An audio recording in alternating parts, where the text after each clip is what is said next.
এইটা কিন্তু হইতে তোর প্রতি গোড়ালার প্রতি যাত্রা টানতে আইব এটা অবশ্যই হইব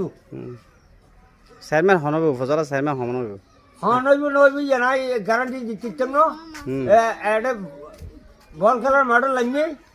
গোল যে জিততে যে আর যে হাইতে অনারার গেল সর্দার হল হ্যাঁ হারে দিতে পারে ভোট আর গ্যারান্টি নাই ওনার তো সর্দার ন ফেলার আর সর্দার ন কি আর জলদাস জলদাস বলই যা তার জলদাস হলে না হার দিব ভোট হার দিব হারে দিবি খেলা আর হইতে দিম না আর জ্বলবো হইতে দিম না মানে এনে হারমিককে বেশি কি দেখা যায় ধারণা মানুষের ধারণা কি দিবে নীতিবান করে চলাফেরা করে ঠান বেশি চাইব এবার নীতিবান হন দেখা যায় না রাজা এখন হন দেখা যায় এখন হলবার আঘাত তো চুরি হয়ে বেশি এখন তো স্যারই তো নীতি ন সিয়ার তো নীতি ন স্যার তো পরিবর্তন নীতি